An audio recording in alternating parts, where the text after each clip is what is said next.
Assalamualaikum warahmatullahi wabarakatuh. Halo teman-teman, selamat datang di podcast channel Siabak. Perkenalkan, nama saya Anissa Faulfatul Fauziah, Prodi Akuntansi, dan rekan saya Juara Putri dari Prodi Akuntansi. Kita bukan hanya berdua saja, kita ditemani salah satu dosen Universitas Islam Yusuf, yaitu Pak Abdillah Sani, yang biasa kita panggil Abah. Kita akan membahas tentang terbentuknya masyarakat madani di Indonesia. Oke, next.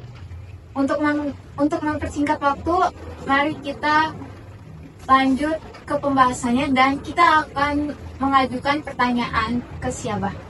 Pak, apakah bisa masyarakat madani terbentuk di Indonesia? Oke, pertanyaan yang baik sekali. Apakah bisa masyarakat madani terbentuk di Indonesia? Berarti kita tahu dulu masyarakat madani itu seperti apa. Terus yang kedua, kita lihat dulu masyarakat Indonesia seperti apa. Lalu kita coba cocokkan apakah keduanya ada persamaan sehingga mungkin prinsip-prinsip dari masyarakat madani diterapkan di Indonesia. Oke, yang pertama itu masyarakat madani memiliki corak mengutamakan persatuan. Kita tahu bahwa dalam masyarakat Madinah saat dipimpin oleh Rasulullah Muhammad SAW itu terdiri dari berbagai macam suku bangsa Arab yang berbeda satu dengan yang lainnya. Mungkin ada masyarakat yang jumlahnya mayoritas dan ada yang jumlahnya minoritas, ya kan? Di samping itu mereka juga memiliki keyakinan agama yang berbeda-beda. Ada yang beragama Yahudi, ada yang beragama Nasrani, ada yang beragama pagan, penyembah berhala, dan tentu juga ada masyarakat Muslim, ya. Tapi masyarakat madani itu sudah berkomitmen untuk menjaga persatuan dan tidak menjadikan perbedaan tadi sebagai hal-hal yang bisa menjadi konflik antara mereka. Oke, itu yang pertama, persatuan. Jadi yang kedua, dalam masyarakat madani itu masalah hak asasi manusia sangat diperhatikan, sangat dipentingkan. Kenapa? Meskipun Nabi Muhammad membawa ajaran Islam dan beliau menjadi pemimpin di sana, tapi tidak ada di sana itu upaya untuk memaksakan supaya penganut agama yang lain masuk Islam. Ya, jadi tidak dipaksa masuk Islam. Orang Yahudi ya dibiarkan dengan keyakinannya, orang Nasrani dibiarkan dengan keyakinannya. Terus kemudian orang pagan juga penyembah berhala dibiarkan dengan keyakinannya. Berarti hak asasi manusia di bidang menganut agama itu dihargai. Ya, di sana juga tidak dilakukan diskriminasi misalnya terhadap suku-suku yang mayoritas, ya, kemudian itu akan melakukan pemaksaan, penindasan kepada suku-suku yang lemah gitu. Nah, sekarang kita lihat Indonesia juga kan seperti itu. Bukan hanya ada Islam, tapi juga ada agama lain seperti Kristen, Katolik, ada Konghucu, ada Hindu, ada Buddha. Dan meskipun Islam di sini berjumlah mayoritas, tapi Islam tidak memaksa penganut agama lain itu untuk berpindah agama. Berarti kurang lebih di sini masyarakat madani itu mirip dengan Pancasila di Indonesia.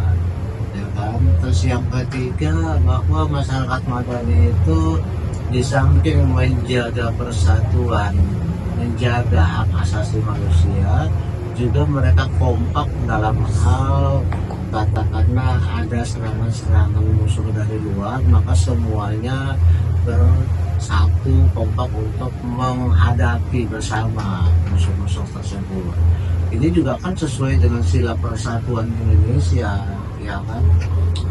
Jadi dengan demikian kita lihat sila pertama dari Pancasila cocok dengan persatuannya antar agama di masyarakat Madani. Terus kemudian juga di masyarakat Madani ada penegakan hak asasi manusia. Kita juga ada kemanusiaan yang adil dan beradab. Terus kemudian masyarakat Madani di sana juga bersatu melawan musuh dari luar. Kita juga ada sila persatuan. Terus kemudian ada sila keempat yaitu musyawarah, ya. Kita senantiasa melakukan musyawarah dalam pengambilan kebijakan. Rasulullah di sana juga demikian. Jadi bukan berarti seorang pemimpin kemudian apa saja hal itu laku dipaksakan. Tentunya yang harus diberlakukan mutlak adalah kalau itu sifatnya firman Allah, Al-Quran, dan bisa dibantah-bantah. Lalu kalau sifatnya keseharian dalam pergaulan, nah itu Nabi Muhammad biasa berlaku musyawarah, tanya pendapat dari para sahabat. Ini kira-kira gimana nih kita menghadapi suatu persoalan, kita punya masalah, gimana caranya menghadapinya, itu dirundingkan. Jadi jelas itu juga pemusyawaratan juga seperti yang ada di Pancasila, di sana juga sudah ada lebih dahulu diterapkan. Demikian juga dengan sila terakhir yaitu keadilan sosial.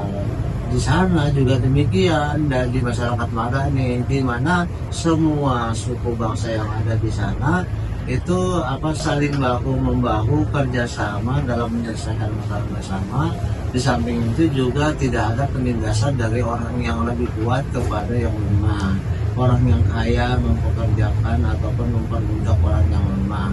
Nah, berarti apa yang ada di dalam masyarakat Madani itu sudah kita copy paste di dalam Pancasila, atau di balik Pancasila itu sebenarnya kopian dari masyarakat Madani. Lalu pertanyaan, apakah kita kalau masyarakat Madani itu kemudian berkelok Islam, kita juga harus menjadikan Islam sebagai agama negara? Masyarakat Madani, Nabi Muhammad itu tidak melabelkan masyarakat Madani masyarakat Islam Madinah, tidak. Tapi masyarakat Madani di sana bercorak sangat Islami, meskipun tidak secara ada pelang nama seperti Republik Islam Iran, Republik Islam Suriah. Ya mereka pakai nama Islam, tapi kemudian berantem melulu. Republik Islam Afghanistan, ya kan mereka pakai nama agama, tapi kemudian akhirnya dipecah belah, padahal sama-sama sukunya, sama-sama orang Arab. Kemudian agamanya juga sama, itu berantem. Berarti kan di Indonesia ini kita nggak perlulah kita merubah negara kesatuan Republik Indonesia berlandaskan Pancasila ini menjadi negara Islam, nggak usah. Yang penting perilakunya sesuai dengan sila-sila yang ada di Pancasila, itu saja, ya. Jadi dengan demikian, dalam hal ekonomi, karena kita kan aspek pembangunan ekonomi Islam, berarti kita aktivitas ekonomi sesuai dengan apa yang ada di dalam ketentuan agama Islam. Misalnya dalam hal jual beli harus adil, harus transparan, harus tidak boleh curang dan sebagainya. Kemudian dalam hal yang lain, misalnya dalam pinjam meminjam tidak boleh ada riba, gitu ya. Dan kita juga ada prinsip ekonomi syariah berupa mudharabah, yang kita juga berusaha untuk mendapatkan kerjasama bagi hasil yang bernama mudharabah. Kesimpulannya nggak perlu kita berlabel harus negara kesatuan Republik Indonesia berlandaskan Pancasila diubah menjadi negara Islam Indonesia, nggak perlu. Yang penting prakteknya, pelaksanaannya disesuaikan dengan ajaran-ajaran Islam. Itu adalah masyarakat Madani. Ya, masyarakat Madani yang terkecil juga bisa loh dibentuk di dalam lingkungan yang paling sederhana. Misalnya apa? Ya misalnya di RT, di mana masyarakat sana itu ada orang-orang yang rajin beribadah, kemudian orang yang sangat menghargai satu sama lain, kemudian masyarakatnya kompak bersatu, kemudian dalam pengambilan keputusan senantiasa ada musyawarah, kemudian juga orang-orang kaya di sana memperhatikan lingkungannya. Itu udah masyarakat Madani dalam konteks kecil per RT-an. ya kan bisa, jadi bisa dibentuk di mana saja, mau di tingkat RT, di tingkat kelurahan, di tingkat kecamatan, di tingkat provinsi maupun di tingkat negara. Ya tidak perlu dalam arti harus merubah labelnya, label utamanya nggak perlu, tapi coraknya masyarakatnya. Jadi kalau pertanyaan bisa tadi bahwa apakah bisa diterapkannya, sangat bisa, karena kebetulan kita punya masyarakat sangat cocok dengan apa yang sudah ada di Piagam Madinah yang saya sebutkan di bagian awal tadi. Kan masyarakat Madinah itu begini, masyarakat kita begini, oh ternyata banyak kesamaan, berarti kita tinggal menerapkan saja tanpa harus mengubah label gitu. Ya jelas ya, silakan ya.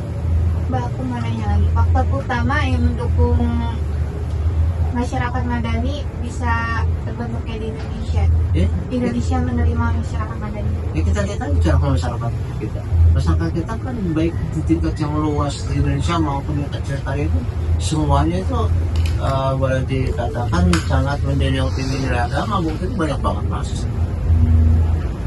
Ya kan? Coba aja lihat di setiap waktu sholat, kan pasti berkumandang azan itu bukan hanya dari satu tempat, nah, dari sana sini, ya kan? Nah, dan kemudian kita juga sangat mungkin di dekat masjid itu ada gereja, ya kan? Sampai Istiqlal sebelahnya apa? Katedral, sebelahnya lagi Anglikan, kan di depan kami tuh ada apa namanya gereja Anglikan. Berseberangan gereja katedral. Itu bukti bahwa Indonesia itu dari sifat ketuhanan is okay, bisa, dari sila kemanusiaan ya. Buktinya kemarin apa, ada kasus seorang ulama yang mengolok-olok pedagang minyak kan langsung rame, langsung viral, si ulama langsung terjungkal, sementara si tukang es kebanjiran rezeki. Itu kan kemanusiaan, berarti kan itu cara sifat madani, ya kan, yang mencolok menjunjung tinggi kemanusiaan. Kemudian persatuan, kita biasa Pak di sini di kampung-kampung kalau ada kerjaan bersama, siskaling, jaga keamanan bersama, terus ada arisan ibu-ibu, ya kan, terus kemudian juga ada arisan bapak-bapak malah juga ada, terus kemudian juga ada kegiatan-kegiatan misalnya melakukan makanan juga tidak akan terbentuk cara kita seperti itu, gitu ya. Dan dari sila-sila lainnya juga akan, kalau tidak dilaksanakan dengan konsekuen, dengan konsisten, dengan kesadaran, dengan keikhlasan, maka hal itu akan menjadi kendala-kendala dalam hal pelaksanaan Pancasila, dan sekaligus juga akan sangat jauh dari sifat masyarakat Madani. Oke, lanjut. Apa keuntungan dari terbentuknya masyarakat Madani di Indonesia? Keuntungannya tentu kita akan benar-benar bisa melaksanakan Pancasila secara murni dan konsekuen, bukan hanya lip service, bukan hanya di bibir saja. Kalau kita melaksanakan menghormati sesama pemeluk agama meskipun beda keyakinan, terus kita menjunjung tinggi nilai kemanusiaan, tidak suka membuli, tidak suka memfitnah, tidak suka menyebar hoax, tidak suka menyebar hate speech, itu adalah implementasi Pancasila. Yang ketiga, kita kompak dengan tetangga, kompak dengan keluarga, kompak dengan lingkungan, itu sila ketiga. Kemudian kita senantiasa suka mengajak orang lain untuk berunding, mengusahakan suatu langkah dalam hal penanganan masalah. Ya berarti itu keuntungannya kalau kita melaksanakan Pancasila secara murni dan konsekuen, itu berarti sudah kita mau kopi masyarakat Madani. Sebaliknya kalau kita melakukan hal yang bertentangan, berarti kita sudah tidak konsisten dengan Pancasila, alias Pancasila hanya dijadikan lip service, sekaligus juga tidak akan terbentuk masyarakat Madani. Kesimpulannya bahwa masyarakat Pancasila itu adalah copy paste dari masyarakat Madani, cuman dalam pelaksanaannya kita sering tidak konsisten, masih sering membuli agama lain, masih sering membuli orang lain, masih suka cari gara-gara bikin perpecahan, terus kemudian masih suka egois, ngambil keputusan sendiri, nggak mempedulikan orang lain, terus juga dalam keadilan sosial kita ini mementingkan apa untuk kepentingan diri sendiri. Nah, hal-hal itulah yang menjadi kendala yang sekaligus juga membuahkan hasil yang tidak menguntungkan bagi pelaksanaan nilai Pancasila, dan sekaligus akan mampu menjauh dari apa yang kita tiru dari masyarakat Bagan ini. Saya kira begitu. Oke, masyarakat? Oke, baik, kalau dirasa sudah cukup, kita akhiri saja diskusi kita kali ini. Tapi yang jelas, yang sudah bisa kita tarik kesimpulan bahwa masyarakat Mandailing itu bisa terbentuk di mana saja, pada level paling rendah maupun level yang tinggi. Dan kita sudah punya pedomannya, ini Pancasila, karena Pancasila itu sendiri adalah suatu hal yang menjadikan masyarakat Mandailing sebagai referensi utama. Jadi pokok-pokok yang ada di dalam Pancasila itu semua adalah pokok-pokok yang berjalan dalam Pancasila, yang ada di konstitusi ataupun piagam Madinah. Oke, demikian bisa ditutup. Gimana yang tadi Abah bilang? Apa? Mbak jangan marah. Enggak, jangan maksudnya dia kamu biar bisa maju. Nggak boleh ini. Kesimpulan maksudnya kesimpulan ya, tinggal kamu tutup. Kita dulu. Nah, ini aku coba dulu karena Kamu kan anak SMP deh, ayo udah dewasa. sekian dari diskusi dari kami. Kurang lebihnya mohon maaf. Wassalamualaikum warahmatullahi wabarakatuh. Gimana, Mbak? Minimalis sekali. Ya udah, apa masalah. Ini kan diskusi dalam. Pada hari ini Ya, baru satu dong. Aku Takut lu, ledak. Ayo. demikian diskusi dari kami. Sekarang aku lupa. Ingat lah. Demikian diskusi dari kami. Kurang lebihnya mohon maaf. pada hari ini diskusi Ada hari Minggu, betul saya ke kota. Dan diskusi pada hari ini kurang lebihnya mohon maaf.